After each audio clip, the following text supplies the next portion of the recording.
Hey guys, Even here, and Mr. Olympia press conference just finished about an hour ago. Hopefully you watched it, but honestly, it was pretty boring.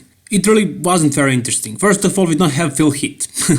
Phil Heath was the one who was making the show out of press conference before, but he's not there anymore. Back then when Kai competed also against Phil Heath, they made the most interesting press conferences ever. But right now, even without Kai Green, Phil Heath was able to make a show against Sean Roden, against Big Ramy and other guys. But right now, the top guys are William Banach, Rolly Winkler and Brandon Currie. Rolly Winkler barely even speaks English. Brandon Currie, too nice of a guy. You can never see him arguing with somebody. Very, very laid-back type of character, unlike William Banach, who is fire, but today he was just laid back as well, and he was like, we'll see what happens tomorrow. He pretty much made no comment. Now the first guy that I wanted to talk about actually is the guy who I made a video about yesterday, and the video got a lot of negative comments, and a lot of dislikes, a lot of people were triggered, and honestly guys, I wasn't claiming anything. I was just observing, I was showing you a photo of Rolly that I found. I wanted to share it with you and to tell you my opinion. And it really seems like Rolly looked very, very fluffy. You know, no veins, no thin skin, no dead face. But I guess carbs and diuretics are doing their job. As you may have noticed if you watched the Mr. Olympia press conference, you can see that Rolly is looking pretty sucked in right now. His face is starting to get drier. And by the time tomorrow comes, he will be probably even drier. So will that be enough for him to be completely conditioned? Now this guy, he's the biggest on the stage. He is the only mass monster, the only freak on that stage. Nobody else is as big as he. So for him, the mass, the size is not the problem really. What is the problem is conditioning. Now he lacks mass and size in his lower back, for example, and pretty much his whole back side. But when he gets conditioned, it looks much better. So for him, it's all about conditioning. With this face, what can you assume? Can you assume that he is conditioned? That he is crispy? It's really hard to say. It's really hard to say, but I don't think he will be more conditioned than last year. Obviously, he will not be like he was at the Arnold or Arnold Classic Australia. He'll be more conditioned than that. I can tell that much. But will this be enough to grant him that runner-up position or to win the Mr. Olympia? And is he going to improve on his 2018, his last Mr. Olympia edition? Now that's the question. What do you guys think? The guy that is going to win the Mr. Olympia most likely by the opinions of most people, Brandon Currie right here, doesn't look any more sucked in. His face looks probably more bloated than Rolly right now. But the thing with Brandon is he's not a size freak. I mean, he is big. Don't get me wrong, he's definitely big, but he's not as big as Rolly, not that big, especially through the legs and through the shoulder width and size of their arms and everything. Rolly is just a size freak. On the stage, when they diet down, Rolly is just much bigger. Brandon is not that big on stage. However, this year I think he will be bigger than he was last time. Not last year. Last year he was much smaller. The Arnold he was much bigger, and I think at the Mr. Olympia he will be even bigger. And this face actually proves me that he is not going to come conditioned, peeled. I mean, he will be conditioned, but only conditioned enough. Because he needs to stay a little bit fuller if he wants his legs to keep existing. If he wants his legs not to melt down completely. If he came like conditioned, peeled, shredded, he would lose a lot of fullness, and that would be very, very visible, especially on his lower body. His upper body would be fine with it, but the lower body just couldn't handle it. And this guy, he doesn't really need to be that conditioned because he has the symmetry, he has the insanely developed back, arms, symmetry is great. I mean, some people talk about symmetry and they say he's not symmetrical because he has no legs. And when I say he has no legs, I don't mean he absolutely has no legs. It doesn't mean that he's like Juan Morel or whatever. He's just worse than most Mr. Olympia winners, right? Because we're talking about winning the Mr. Olympia. And for that role, his legs are a little bit too small. And they say he's not symmetrical because his legs are smaller than his upper body. But that's not symmetry. Symmetry is having two opposite sides looking identical. That is the actual definition of symmetry. You can Google it. Maybe it's different in bodybuilding, but as far as I know, symmetry is always symmetry. Having smaller legs than the upper body would be proportions. So his proportions are not perfect.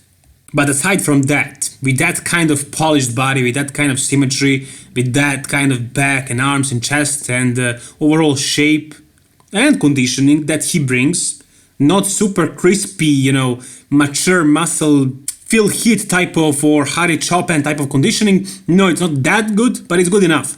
And I think he will win the Mr. Olympia still. And I like that he is not as sharp as he could be, because his legs would look too small, and I would rather see him a little bit less conditioned but with fuller legs. That's just my take.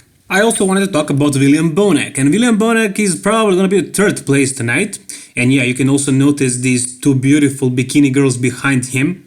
There was a lot of girls, a lot of women divisions. I have no idea about them, but I definitely did like these bikini girls because they're beautiful. I definitely do respect women's bodybuilding, women's physique, and all the other women divisions. But as far as bikini division, these girls are actually attractive. Not just attractive, they're gorgeous, and their bodies are also very, very good from professional standpoint. Not from a guy standpoint. But let's talk about bodybuilding actually. William Banach right here, he seems like he has a secret ace up his sleeve. He seems like he has something that he's hiding. He doesn't want to even talk about. I think he's very confident and happy with his package. And guys, don't be too surprised if you see him taking that sandal home. I think it's possible. Because Rolly seems like he's not gonna be at his 100%. He's maybe gonna be like 97. Brandon Currie is gonna try to stay fuller, so maybe he's not gonna be as conditioned. And if Banach comes completely peeled at his 100%, it's actually possible for him to edge these guys out and win the Mr. Olympia. Now, this is not very likely, of course, but it is a possibility. Based on what I saw at his press conference, I think it's safe to say that it's possible. But what I am basing my opinions on really doesn't really make much sense, but it is what it is. If you guys don't care about it, just go to Muscular Development YouTube channel and, wait for them to upload videos of bodybuilders posing and the awards and everything, and that's it. If you want to hear my opinions, then watch my channel. If you don't care about my opinions, move on. Nobody's forcing you to watch my videos. This is just my opinions, my channel, and if you like it, stay. If you don't like it, move on. Anyways, next guy, Dexter Jackson. This guy looks actually very much on. Pretty much he's gonna be the repeat of Tampa Pro. I don't think it's gonna be much better than that or worse.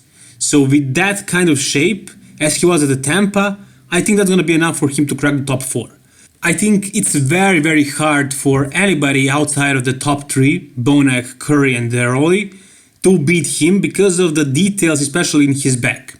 His back is so polished, so detailed, that he can only lose by the guys who are pretty much as detailed, but much, much bigger. I mean, surely the top 3 is not gonna be more conditioned than Dexter. Nobody's gonna be as conditioned as Blade. I'm pretty sure he's gonna have the best conditioning on that stage. But he's just much smaller, much stringier than the top 3. But the other guys, they're not much bigger than Dexter. Really, I mean, who is there? Luke? Luke is bigger, but not that much bigger. Cedric, sure, he's very big in the sense that he's wide and tall, but he doesn't pack that much muscle. He's not a freak. So he's not going to be better than Dexter most likely, and based on what we saw of him, he doesn't seem super sharp.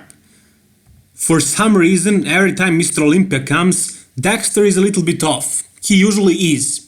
What is the reason? I have no idea. It could be his job. Maybe he's working during the summer and he has no time to really focus on his prep. That's pretty much what he said in this press conference. He said that he was working whole summer and he was expecting to show up at the Mr. Olympia based on points, but when he realized he doesn't have enough points, he asked them to invite him and so on and so forth. Anyways, Dexter doesn't look super lean. I mean, look at his face. He looks pretty chubby. So is that going to be enough for him to crack the top 5, top 6? I don't think so. I don't think he will be able to beat Brandon, Rolly, William, Dexter, not even Hadi. Hadi was there with his translator because he speaks no English, none, and I hate that. I hate that his descriptions of his photos on his Instagram account are on Persian or Iranian, I don't know how you call this language, but not Arabic. You guys let me know it's not Arabic. And he doesn't speak English at all, and that sucks. I don't think the politics will hurt him as far as placings. I don't think he will lose the Mr. Olympia or place lower simply because he cannot speak English. No, if he looks the best, he will win it. But will he look the best? Well, of course, I don't think he will be the best guy on that stage, but will he be good enough to be in top 4, top 5? If he came the way he was at this Vancouver Pro, I think that would be just a battle between him and Dexter for 4th place. I don't think anybody else can beat him. But he didn't know if he's gonna get the visa and could show up and compete at Mr. Olympia. So I don't know how well did this prep go for him. I don't know if he actually was able to, could have afforded to go 100% into it. So maybe he will not be at his best, but if he is at his best, based on his face, I mean, that's all we can see right now, and we can make our speculations only on their faces pretty much. I don't really see that face, and at Vancouver Pro he looked pretty sucked in. But still, there is enough time until the Mr. Olympia finals for him to dry out, to carb up, and hopefully he will look better. I'm definitely looking forward to seeing him on the stage compared to the other top guys. That's going to be exciting. That's going to be probably one of the most exciting parts of this year's Mr. Olympia. And also finding out who is going to be the next Mr. Olympia champion. And for the end of this video, I have a couple of backstage shots. Now we have William Banach and Brandon Currie. And these guys are both looking amazing. Brandon looks very full, not very super lean. But I think that's what he's aiming for and I think he's going to look the best. But Banach seems very hard. At this point, I think he's going to be very good. Maybe his best ever. Maybe he surprises us. Maybe he takes the runner-up position. Maybe better than Rolly. Maybe he even wins the show. That will be insane, but it's possible. This was him a couple of weeks ago. Actually, this is 4 weeks out. He just uploaded the photo, but it's a 4-week out photo. And he looks huge. He looks ripped for 4 weeks out. Now, in 4 weeks, you can only imagine what these guys can accomplish. So I'm pretty sure he's going to be very good. I'm really having a feeling about Banach at this point. It seems like he's going to be one of the favorites to win the show, actually. I still think that Rolly Winkler is not going to be at his best. I think he will be not better than 2018 Mr. Olympia, but still very good. And Currie is not going for conditioning. And I think that's why Banach can edge him out with that sharp on conditioning. So it's possible to see William Banach winning the Mr. Olympia, Brandon Currie taking second, and Rolly Winkler third. That's a possibility, but that's just, wild card. But I know how bold this is, so please don't crucify me. I'm just speculating here, having fun, talking about stuff. It's just another possibility. You cannot say that it's not. And also, kind of off topic, not really off topic, but off the Mr. Olympia Open Division topic, David Huffman from Classic Physique. I just saw this photo and I am really amazed. He has that Harry Chopin conditioning and maturity and, he peaks really good at this photo right here.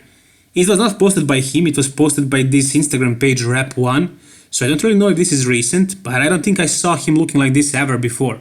I'm pretty sure this is recent, and maybe this guy will surprise us at the Classic Physique Mr. Olympia. What do you think?